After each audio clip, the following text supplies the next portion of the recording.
Bem, pessoal, vamos iniciar esse nosso vídeo sobre essa nossa aula, né? Sobre a regra de 3, que é uma das grandezas, uma das partes, vamos dizer assim, da matemática, né? Uma parte muito importante. Resolve-se uma infinidade de questões, né? Através de regra de 3.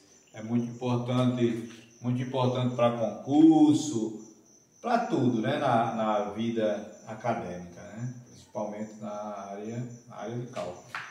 Então, vamos ver, ó. A regra de 3, ela existe simples, é a que vamos ver no início, e depois a composta.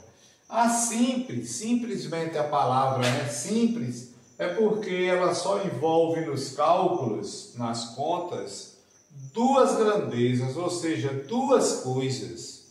Além disso, a regra de 3 simples, ela pode ser diretamente proporcional ou inversamente proporcional.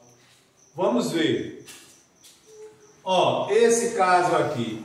Vamos supor que eu tenho 5 kg de trigo, farinha de trigo. Com esses 5 kg eu consegui fazer 3 bolos, certo? As grandezas envolvidas nessa questão, né, que estamos formulando, é apenas trigo e bolo, quantidade de trigo, de massa de trigo, farinha, né? E quantidade de bolo. Então veja só, 5 kg eu fiz 3 bolos. Se eu aumentar os quilogramas, se eu aumentar a quantidade de farinha, a quantidade de bolo aqui vai aumentar também, não é?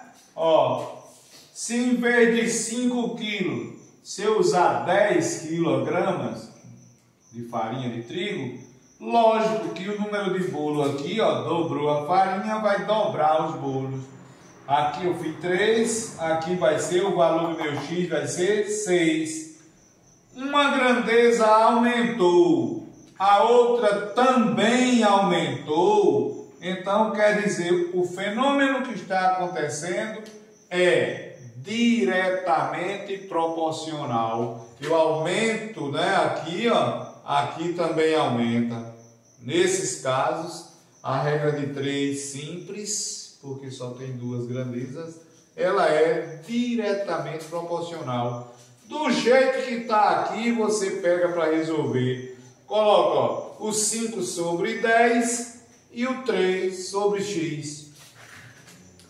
5 sobre 10, 3 sobre x, que é o que você quer encontrar. Claro que isso aqui é um exemplo, a gente já sabe que o x vai ser 6, né? Matematicamente fica assim, ó, uma proporção, uma igualdade de frações ou de razões, né? Essa razão é igual a essa razão. Essa igualdade é chamada de proporção.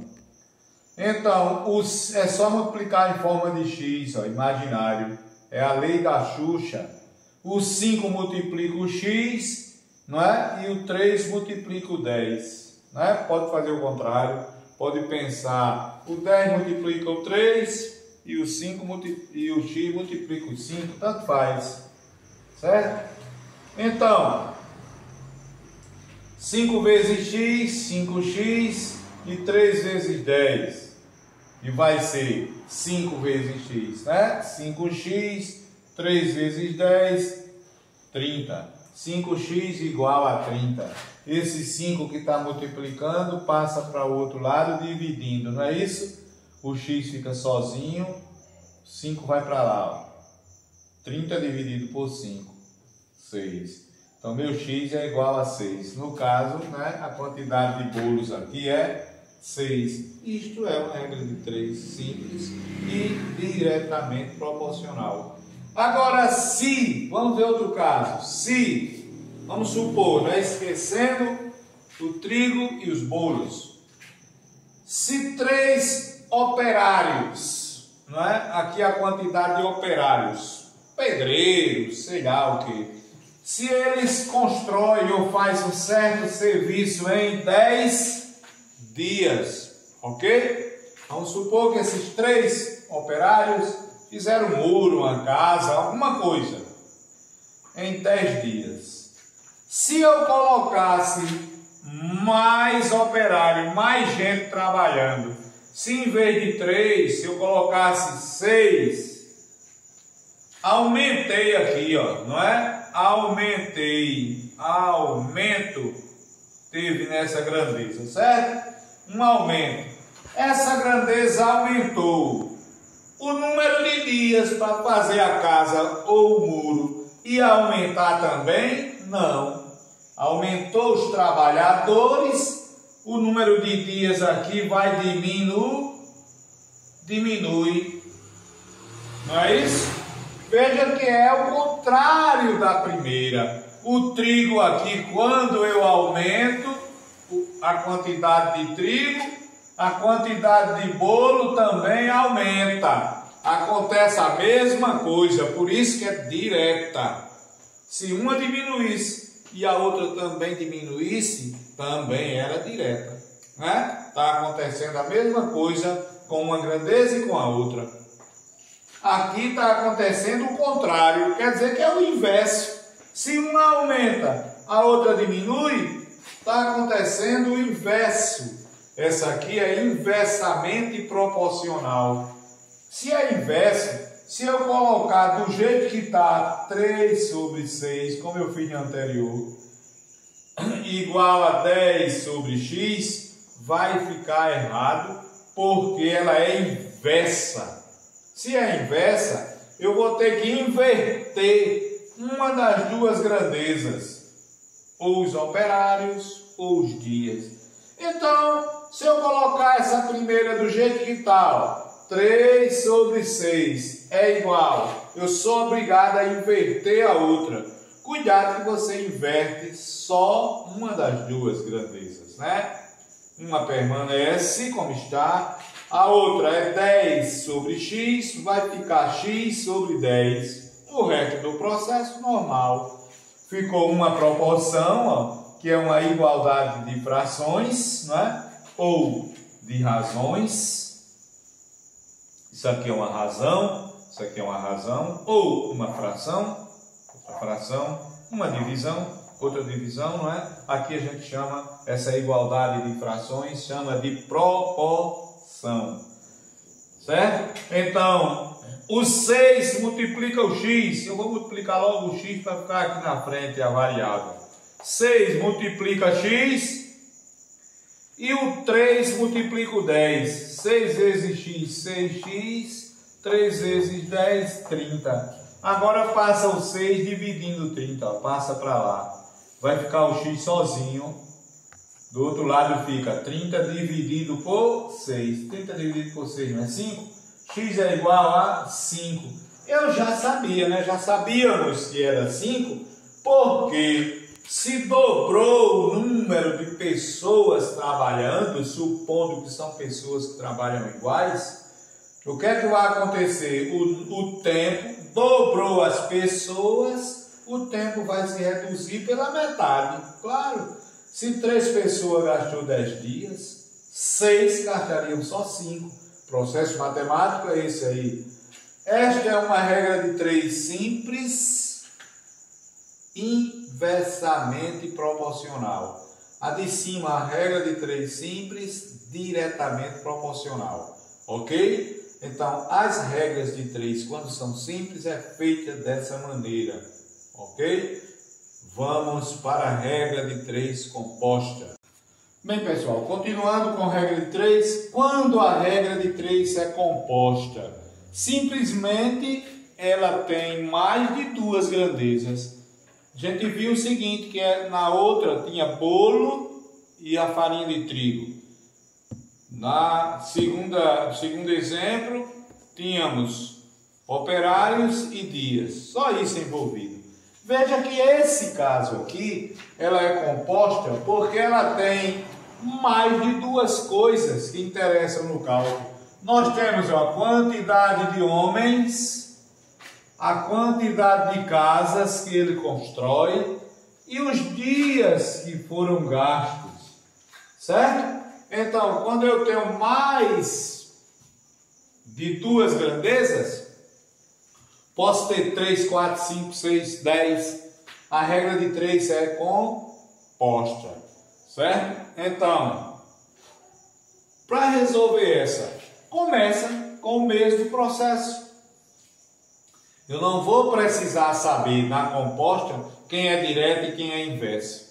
Eu tenho um macete melhor. Ó, você pegando as grandezas, a gente tem homem, vou botar um H aqui, ó, 6 homens. Fica melhor. 6 homens constrói casas. Opa! Constrói 4 casas em 8 dias. Opa! Os dias 8. Ok? É uma maneira mais fácil de resolver. Continuando, né, lendo as questões, vem já a pergunta: quantas casas? Então o meu X, que eu quero saber, fica abaixo de casas. Vou ver as condições, né, das outras grandezas. Quantas casas serão construídas por 12 homens? Opa, em vez de 6, 12. Em 10 dias. Sempre você vai encontrar, né, os dados todos e vai ter uma pergunta que é o X. Nesse caso da regra de 3 composta, toda vez pegou essas grandezas direitinho, aí você vem para cá. Começa pelo que tem X. Olha. Opa, o meu X, independente de onde ele esteja, embaixo ou em cima, ali ou no meio, no fim, é igual. É dessa maneira aqui, ó. X é igual, vamos ver agora. O número que acompanha X, o número que está na mesma vertical, sempre fica em cima. Não pode esquecer isso. Se o X estivesse aqui, o 4 aqui, ó, o número que acompanha X fica em cima aqui, ó, no numerador, ok?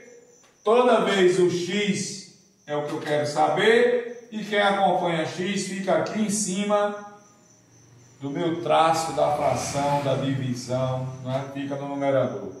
Agora eu vou pegar cada coluna dessa e fazer a pergunta ao X para ver o que é que eu falo para ficar em cima, quem é que eu mando para cima, esquecendo os dias e analisando só essa parte aqui, ó. Eu quero localizar o 6 e o 12 logo, depois eu venho para cá. Posso escolher, certo? Olha, 6 homens, eu esqueço aqui, não importa a quantidade de dias. 6 homens fizeram quantas casas? 4. 12 homens vai fazer mais ou menos casas? Se 6 fizeram 4, 12 vai fazer mais. Olha a palavra que eu estou querendo aqui do X. Mais. Mais significa o maior. Aquele que eu falo é quem fica em cima. Se mais é o maior, então o 12, que é o maior, fica em cima. Logo, o 6 fica em baixo. Isso aqui, ó, já está aqui, né? Já está na resposta. Falta só esses dois. Certo? A pergunta é feita sempre o termo, a coluna que tem o X. Esqueçam agora os homens, ó. Para fazer 4 casas, né? Ou vice-versa. Gastaram 8 dias. Ou 8 dias fizeram